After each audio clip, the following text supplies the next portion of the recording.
Travis Wingoodsell. I'll do a True Mormonism 101 rather than a regular video. Agency. In Mormon theology, the concept of agency is represented as the premortal council in heaven, where Heavenly Father presented his recommendation plan, having been on a previous earth and gone through it himself, and so he knew that it worked and was perfect. And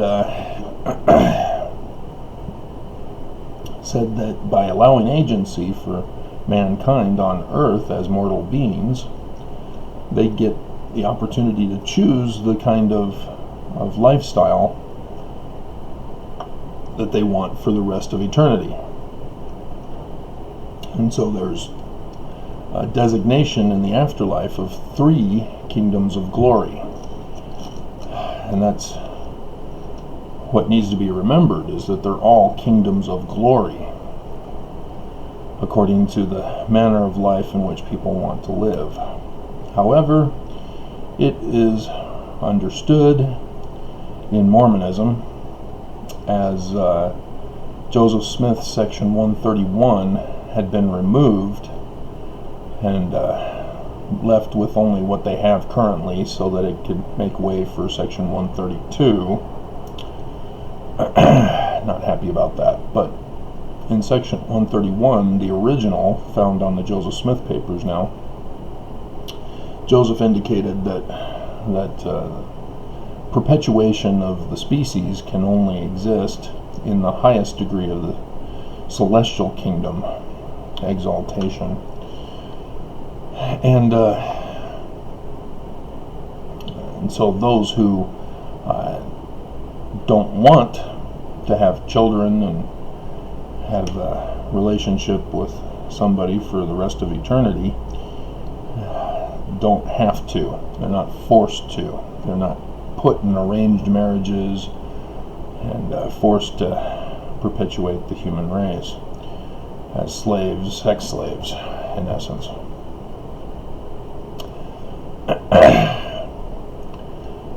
And it was Lucifer, as designated in Mormon theology, who is Satan, who is the devil, all those other names.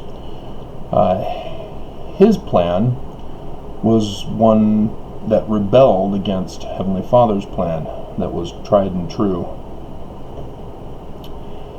He recommended to take away agency, to force people into obedience, that they don't fall away and choose some other plan. And so under his plan, everybody would be arranged in marriage, forced to procreate, and thus be worthy of the highest degree of the celestial kingdom.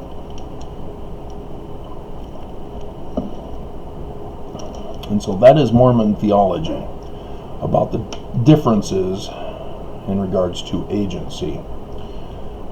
And so as the Constitution of the United States already grants religious freedom, there's no need for a religion to pursue a religious freedom movement to secure more freedom, which can only mean that such additional freedom is to the exclusion of freedom of others.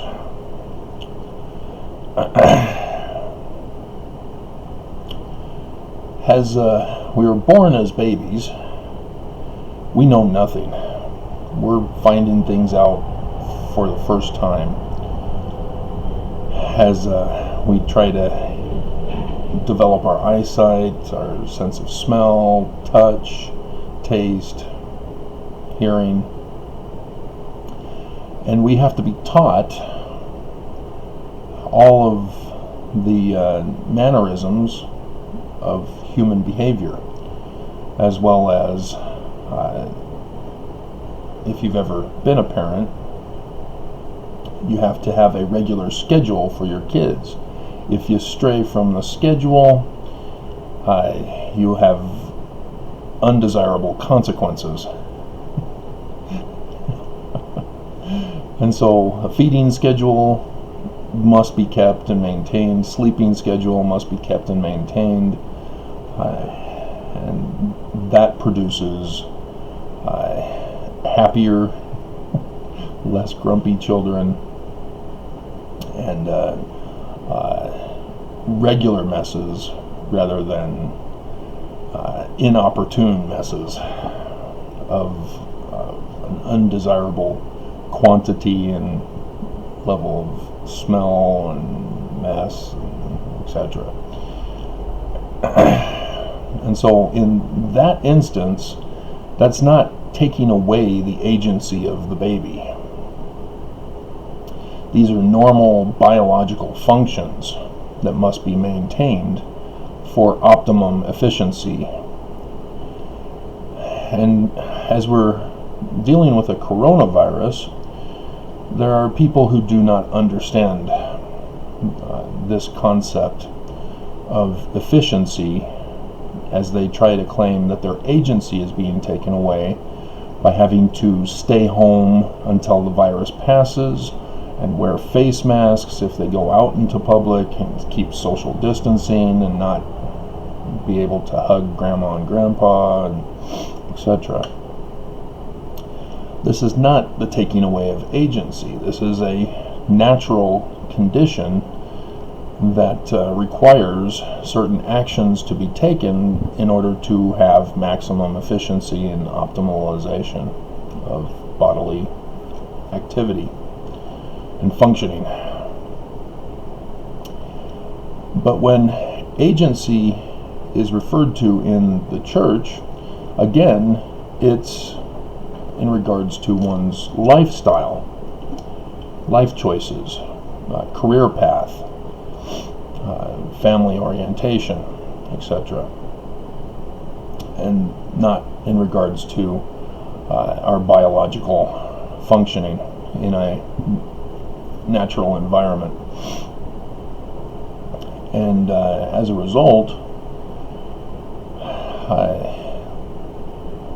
we don't recognize that we are literally slaves to the system we're in, as our agency is stripped from us. For example, if I were doing a regular video, I would tell the story about how I was a Mormon boy whose mother placed the expired Sears catalog on the kitchen table and had us kids tear out pages and cut out pictures to make collages. And that was my first introduction to women's fashion. But because I was Mormon, it was frowned upon for me to have desires for women, let alone be allowed to look at women in various fashion. And which, as a child, looking back, it was weird how I would think that way, that I couldn't look at pictures of women, and yet on a regular daily basis I was obviously associating with women, whether it be my teachers, my own parents, and sister siblings, and peers, and their parents, etc., and going to the grocery store and all that stuff. But the concept was still ingrained that it was frowned upon for me to look at pictures of women, and it could have been because I was caught looking and was scolded away from it. I do remember when I went for a walk with my mom back as early as having to hold her hand. I remember seeing a cigarette butt on the ground, not knowing what it was, and was about I reached down to pick it up, Mom saw that I was reaching down to pick up a cigarette butt and immediately freaked and pulled me back up and said, "Don't touch that, that's bad for you." And so that trauma I remember. But it could also have been I was entering into puberty and not having been given sexual education. I knew nothing of what I was starting to feel and was feeling ashamed and humiliated and embarrassed and all those wrong emotions if I had just been taught properly. And so I never pursued a career in women's fashion design, and instead wandered from school year to school year, went off to Rick's College, went off to the university in Canada, came back. Well, the University of Canada helped me figure out what I wanted to do. But yeah, went through all that time and still couldn't figure out what I wanted to do with my life. Nothing really interested me. Nothing was simple enough for me to get away with. The doctor, lawyer, businessmen, they all required years of higher education and thus a huge amount of debt. And working smarter rather than harder because of Mrs. Fiskin, if I were doing a regular video, who failed me after doing all that hard work on a report for Idaho, discouraged me from working hard ever again, as I always learned to work smarter and try to find the quicker, most optimal way of doing things. And but when our parents force us into career fields because that's the family business or that's the family heritage, everybody's a cop, everybody's a lawyer, everybody's a doctor, etc. It will eventually occur to one of the kids, I don't want to be what the rest of my family are and have been for generations. But when you have a family that takes away your agency, it causes some contention and problems. And that's the difference that the true Mormonism is all about, is that agency doesn't have to do with our biological functions.